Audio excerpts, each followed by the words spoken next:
I've just landed in the heart of East London here at the LMC, London Muslim Centre, and today is a fantastic opportunity for any young child to learn about the sciences as they have their first ever fair. So inshallah, come with me and enjoy the science.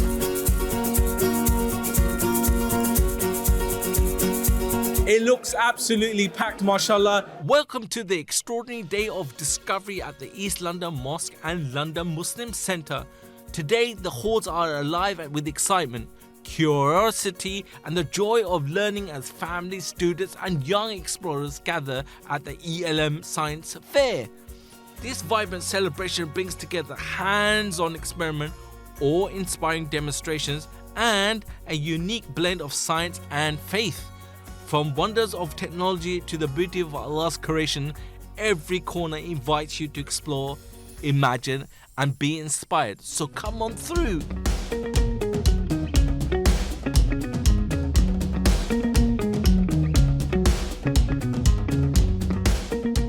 I'm here at East London's London Muslim Centre, where we see crowds of people behind me, loads of children. 1,500 are expected today as they launch their first ever science fair. And we know Muslims are one of the pioneers in science. Think of the likes of Ibn Battuta and many like that, mathematical algorithms. I've got here Aminur Rahman, who is the youth lead at the LMC. Aminur, what was the purpose and idea behind putting on such a large event here in the heart of East London? Alhamdulillah, as you can tell, the turnout, we've had over 2,500 registrations. Oh, sorry guys, I got that wrong. It's not 1,500, it's 2,500. Mashallah, on the first time that you guys are doing it. Yes, so this is the first ever ELM Science Fair. The purpose is to reignite the love for science, the excitement and curiosity in our youngsters. Nearly every stall we have is student-led. We have students from Imperial College, UCL. Alhamdulillah, the one thing that I can say, this is a student-led initiative. We have students coming from a wide variety of backgrounds, bringing their own equipment. And what we've done is we've now facilitated. So this is essentially an event led by the students for the students. And what is the purpose of this event? I mean, I know you're trying to encourage young children into STEM subjects, and that's the sciences, technology, mathematics, etc. Do you think there's a disproportionate representation of young Muslims in these fields? Yeah, so when you speak to people in the science field, alhamdulillah, I know many people that are in the science field. We can see that the proportionality is not as good as we'd like to. If we look at the tradition of Islam, Muslims were always involved in the sciences. And what we want to do is bring back our local community to the love of science. It looks absolutely packed, mashallah. There's crowds of people. Have a look at this, subhanallah. All these people waiting to get inside here. 2 floors of hefty science. So inshallah, we're gonna go in and investigate, take part in all the experiments. I'm looking forward to the fossils. I'm looking forward to the experimentation. I'm looking forward to the mathematics, the geometry, etc. My science wasn't that good. Hopefully I'll learn something today, inshallah. Let's go in. I've got today Junaid Ahmed here in the main hall at the London Muslim Centre. Junaid, it looks absolutely fantastic. Packed out, more than 2,500 people have come in today. Why did you put it on? Alhamdulillah, we have amazing interest. This is the first ever science fair here at the London Muslim Centre. It's really to promote education, learning and inspire the next generation of scientists, mathematicians, doctors, astronauts, and really from a faith perspective, promote education and learning in our community. Yeah, I was reading online, it says a combination of your faith, reinforces your faith. I've seen the signs outside, the posters. It looks absolutely amazing. And I think a lot of Muslims coming here will be confident combining their faith with science. Yeah, often you have a careers fair that's been organised in various places. This is a very unique event. It's a science fair where we have stalls giving really practical hands-on experience to young people on STEM subjects and on science experiments. We have a planetarium here. We have a setup demo for actually experiencing how it is to do surgery on an individual. So really replicating science experiments and giving young people that hands-on experience to inspire them what it means to innovate, to learn science and how that learning can then make an impact in society. And all of that taking place within London Muslim Centre, and taking a faith-based approach, really, to say that faith promotes education and learning, and Islam encourages people to learn, develop, and make a positive contribution to society. Now, for our viewers, what's been your favorite experiment or part of the exhibition here today? There's too many to choose from, actually. I mean, if you go to each of these stalls, you'll realize that each one is so interesting, fascinating, very unique experience. But the one I have to kind of say is absolutely amazing is this planetarium. When you go there and you just kind of internal display of the universe, and then you have the hands-on experience over there doing surgery as if you're in a in a hospital, emergency surgery, operating on someone, and really getting that hands-on experience is really unique. So mashallah, you heard it here first. You're going to have the latest doctors with the cutting edge technology. You're going to have the astronomers in the planetarium, and I can see CPR happening behind me. So subhanallah, everything is happening here at the LMC. Mashallah, credit to the guys here working their hats off. And inshallah, we'll have lots of budding scientists from this event.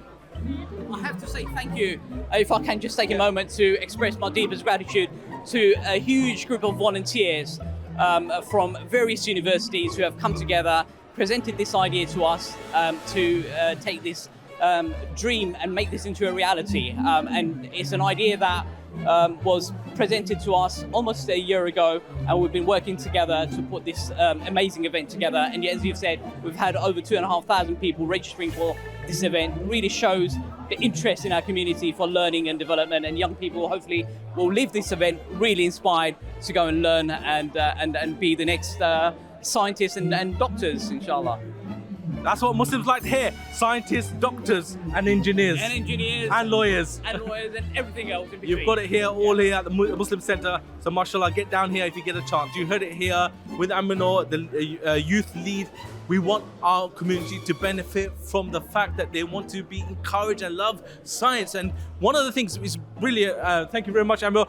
If you just turn around here, absolutely, you look at this, the pains of labour drove her to the trunk of a palm tree. So this is in reference to dates.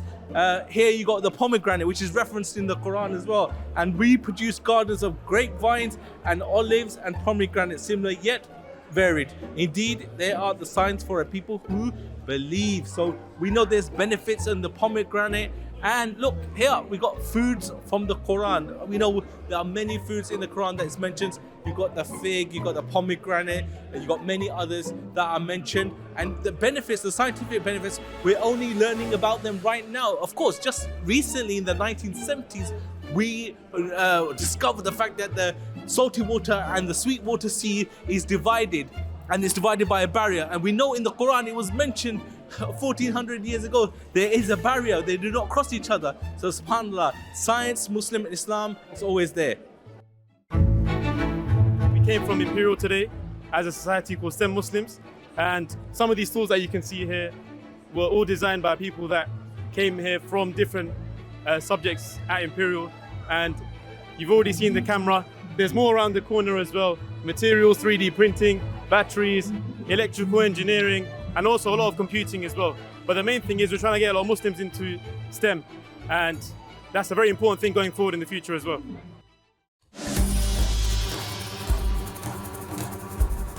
I was going around, and this machine here interests me. It looks like a 3D printer. Oh my God, I've never seen a 3D printer. It looks absolutely amazing. It's making something here. So you've got a laptop, and the laptop's got a design.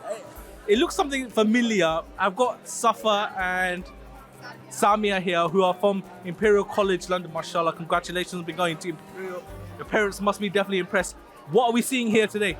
Okay, so our stall is about the history of the sword in Islam and how it was used as a symbol of justice, not essentially as a weapon. And it's about how advanced the Islamic age was back then and how the scientific process behind how these things were forged. Now, I can see that looks like roadblocks or something like that. Is there a reason behind that? Good guess, it's Minecraft actually. We were just trying to appeal to the young kids. You definitely know I'm a dad. I didn't even know what that was.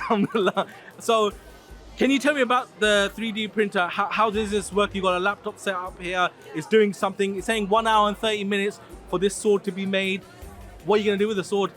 Yeah, so basically, you've got. How does this software work? Here. Yes, this software here has sliced up the CAD model into lots of different layers. So you'll see on here, you've got lots of different layers of plastic. And then this needle here is basically extruding that plastic that's coming through here. It's melting it in the motor, and then here it's basically printing every single layer, layer by layer. So that once that's done in an hour and 30 minutes, we can take it off, and it will look like that. So effectively, I could make anything I want to, design it here, and it'll print it. Anything within reason. So this prints kind of fast and it prints really easily because it's flat. So if it was a curved thing or if it was a more advanced thing, then it would take longer to print, and you would need bridges and supports to help support the print as it's printing. So you're a material scientist student, design engineer and material science. So you need each other. So who done the designing, who done the material side of things? Okay, so I decided to do the 3D printing because we do a lot of 3D printing with materials, and then Safa did a lot of the design and the surface interface for the posters and the software.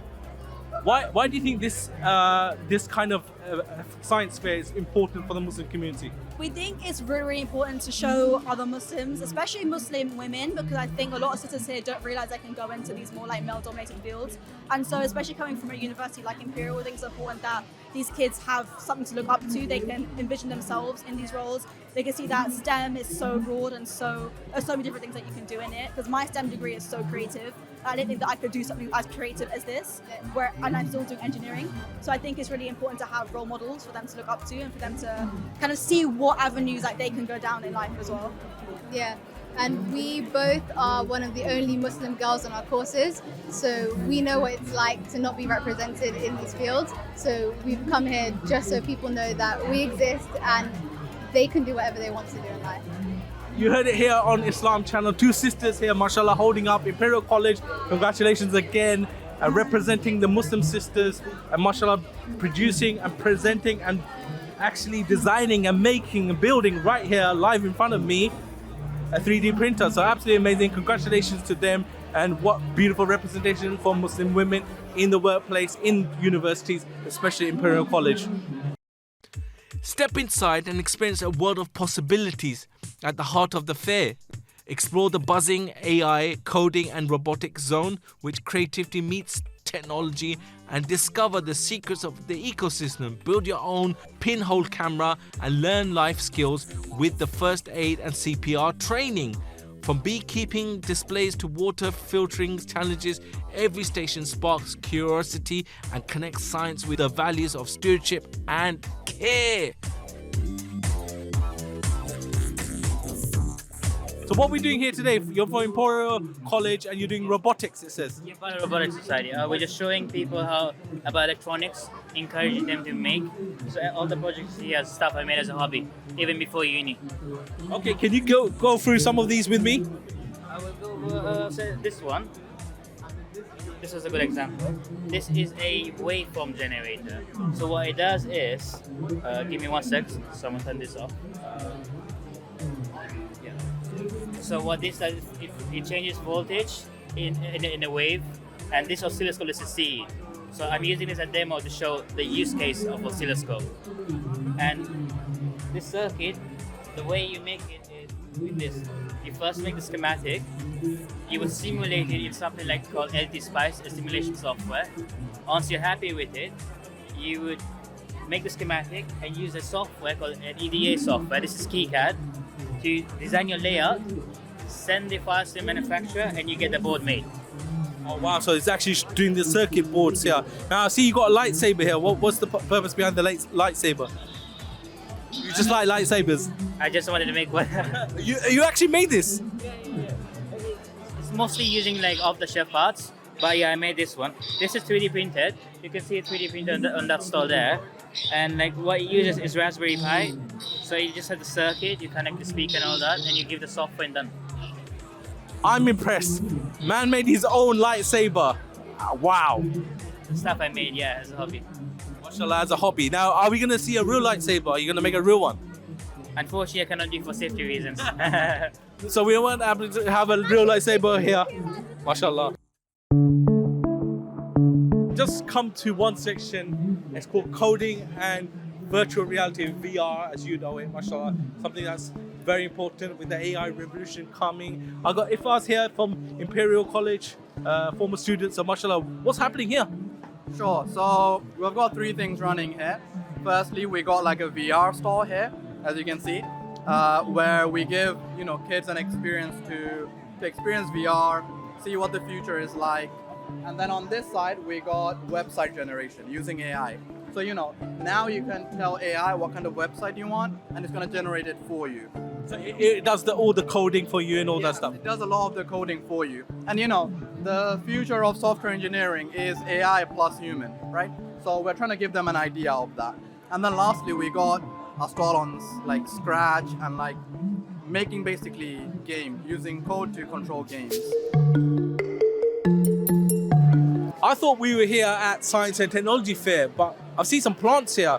Shahid, explain to me what's going on. Why have we got plants, science, technology? What's going on? Yeah, so I mean, a big part of STEM is also the biology and life sciences. And so what we've got here is a station on terrariums. So what a terrarium is essentially, think of your aquarium with fishes, but as opposed to putting fishes in there, we're putting, in this case, plants, but also land animals, reptiles, lizards, etc. So we've got a building station of gravel, soil, moss, and also a selection of plants here in front of us. We're taking the kids along the way, helping them to make a terrarium for themselves. I actually have a completed one over here. Ah, beautiful. Have a look. So what I saw there, you were taking clippings from these. Why are we taking clippings? So essentially, we've got these plants which are fully grown. Taking small clippings at the stem will allow us to grow more of these. And it's a fun way to let the kids watch their terrarium develop over time. So absolutely. So you get one of these, you actually make a terrarium, and you get to watch the plants grow. So mashallah, that's responsibility there. They got a responsibility over life here, mashallah. So what are you hoping to achieve by showing the kids about these terrariums and how the process works? Yeah, I mean, the terrariums is just kind of a smaller piece in the wider puzzle. Essentially, the idea behind this fair as a whole is to kind of invite science and questions around curiosity as kids, and exploring that within a faith-inspired environment. So, I mean, throughout our tradition in Islam, we have so many examples of pioneers in all the sciences and arts, and we want to hopefully inspire kids to do that or look into it in the future as well. It's been absolutely busy today. Have you been impressed by the knowledge and the enthusiasm for the knowledge that you're kind of trying to show people? Yeah, for sure. I mean, I'm learning more from the kids than I think I am delivering. A lot of the kids are very familiar with springtails, which are some of the bugs that we're putting into the terrarium. And I mean, it's quite impressive just seeing the kids engage with each of the stalls. Yeah, to be honest, very impressive, mashallah. The humble honeybee is a miracle of creation. In the Quran, Allah mentions the bee as a sign of His wisdom, producing honey that heals and nourishes. These tiny creatures remind us of a balance, teamwork, and blessing in nature. I'm honored to be joined by Khalil, who is the resident beekeeper of East London Mosque, mashallah. And we all love honey. We know that honey is mentioned a lot in the Quran itself. So Khalil, tell me about what's going on in front of me. I've got microscopes, we've got honeycombs, we've got bees, we've got beautiful honey. What's happening? We've got everything today. So today is a really special day for us. So for the masjid, it's the first time they've run a science fair. So we're actually looking at the science behind different things. So on this stall today, we're looking at the science behind the honeybee. So under the microscopes, we've actually got different parts of the bee anatomy. So the bee is such a fascinating creature, and as you mentioned, it's mentioned in the Quran as well, the honeybee. So we're actually inviting people to come and have a look at the honeybee in some detail today. So we've got, under one of them, we've got the stinger, and the stinger is like such a miraculous thing. It causes us pain, but there's also healing in it as well. So we want to introduce people to this concept as well. Let them look at the stinger, let them look at the antenna of the bee, which has like over 3,000 sensors in there. And we're looking at things like the leg of the bee, where it uses to collect the pollen as well. And we've also got some different types of pollen samples as well. So within the honey, you can actually do analysis of the honey and check what pollen is inside that. So we've actually got different microscopes with different types of pollen inside that. So we just want to introduce people a bit about science, which comes through the honeybee as well. Can you just show me, tell me what is this? What am I seeing here? Yeah, so what we're seeing here, this is a wild honeycomb. So this is honeycomb that the bees have made completely themselves. So you haven't made this? We haven't made this at all. The bees made this all themselves. And if you look, you can see that they're completely straight. the spacing is exact. There's honey within these cells as well, and even the cells are at an angle so the honey doesn't fall out of it. So it's like such a miracle that they have created, and we just want to show people that, you know, as people of, you know, we're trying to learn about honeybees all the time. Science is still learning about it. We're still playing catch up. But, you know, it's such a miracle. We want to just introduce people to this concept. Yeah, it's like nature imitating science, science imitating nature. So, for example, I know a lot of things that happens, inshallah, that Allah has created.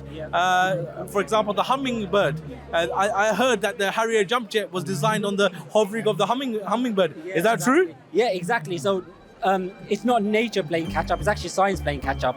So we are learning from nature all the time, and we're always going back to nature to learn things. It's like, even if you look at not the honeybee itself, but if you look at like the bumblebee, for example, there's a saying within science about the bumblebee, saying that if the bumblebee didn't know what it was made from or the size it is, it'd never be able to fly.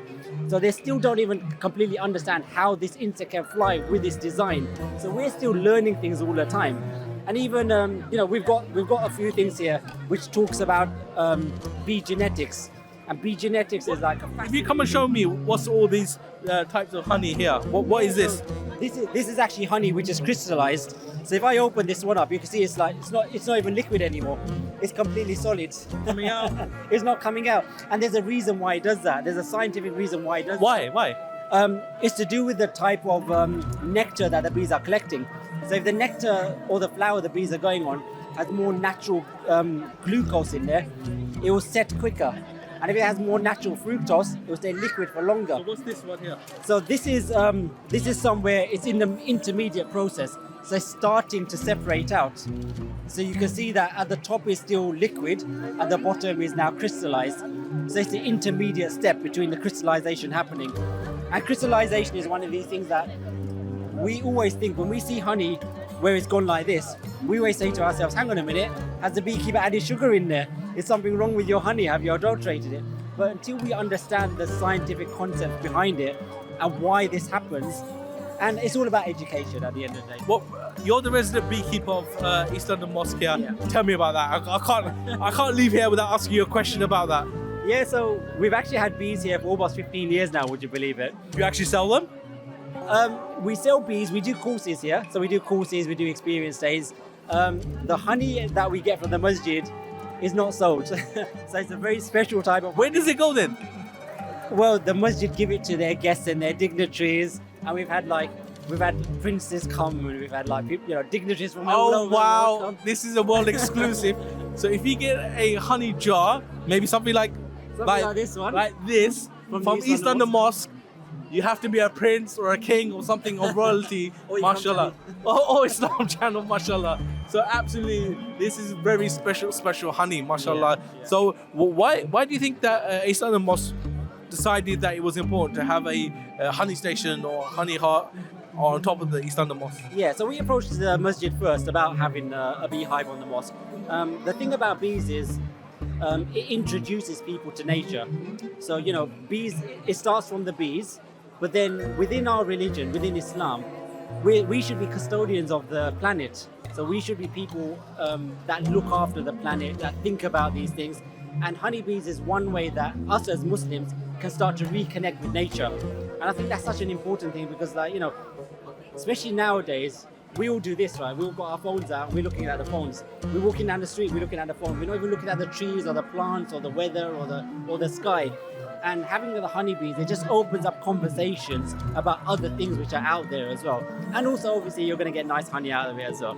So that was one of the reasons behind having the bees at the masjid, to get people, especially us within the Muslim community, to start reconnecting with nature and thinking about the blessings that have been given to us. As the day draws to a close, one thing is clear: the ELM Science Fair is more than an event. It's a movement to inspire young minds and strengthen our community through discovery and creativity and faith. Thank you to all the families, volunteers and mentors who made this day unforgettable. Until next time, keep exploring, keep imagining and keep believing. Assalamu alaikum.